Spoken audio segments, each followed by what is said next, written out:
sur Tout TV Africa, mesdames et messieurs, bonjour et bienvenue dans Gatingo.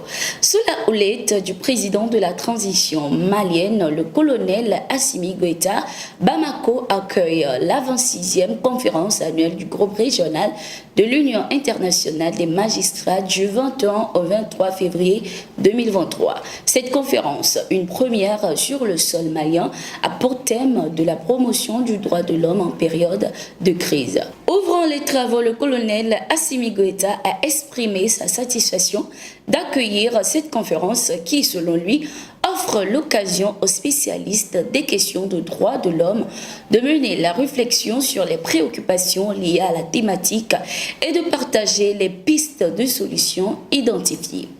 Dans son allocution, le chef de la transition malienne est également revenu sur les défis auxquels les pays du Sahel font face, qui sont la corruption, le terrorisme, les crimes transfrontaliers.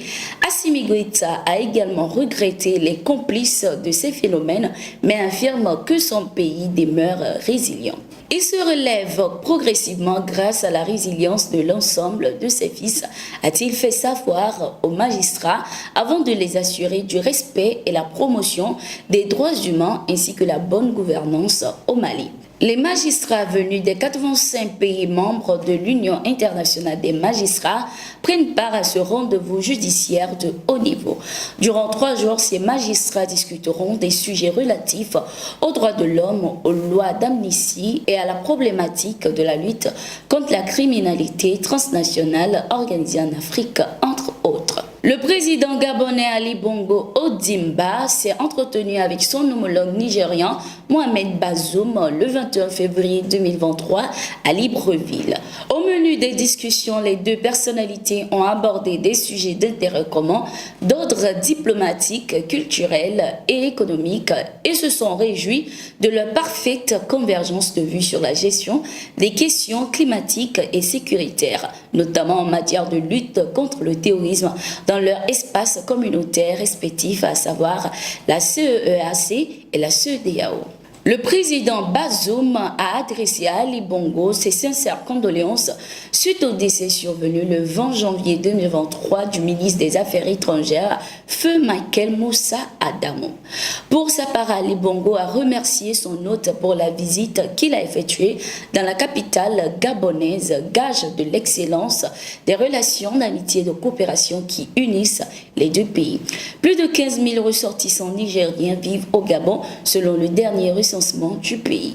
Cap sur le Togo à présent. Après quelques mois de mission au Togo, l'ambassadeur de la Côte d'Ivoire, Tiemoko Moriko, est sur le départ. Ce 21 février 2023, le diplomate a rencontré le président de la République togolaise, Faure Gnassingbé, pour lui exprimer sa reconnaissance pour son implication dans le réchauffement des liens de coopération bilatérale et des relations de bon voisinage dans la sous-région.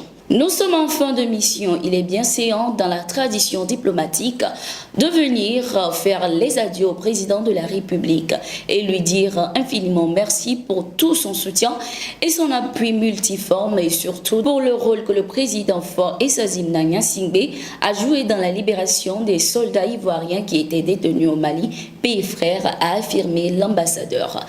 Tiemoko Moriko est un diplomate de carrière. Il est rentré au ministère des Affaires étrangères dans son pays en 2002 et a exercé sa carrière tant au département central que dans les représentations diplomatiques de la Côte d'Ivoire à l'étranger. Depuis mars 2020, il exerce les fonctions d'ambassadeur extraordinaire et plénipotentiaire de la République de la Côte d'Ivoire auprès de la République du Ghana avant d'être nommé en 2022 ambassadeur de la Côte d'Ivoire auprès du Togo avec pour résidence Accra. 3 casques bleus de la mission multidimensionnelle intégrée des Nations Unies pour la stabilisation au Mali ont perdu la vie et 5 autres blessés ce 21 février 2023. Selon les informations, ces soldats ont été victimes d'une explosion de bombes artisanales dans le centre du Mali. Les corps des 3 casques bleus, tous de nationalité sénégalaise, sont déjà attendus dans leur pays.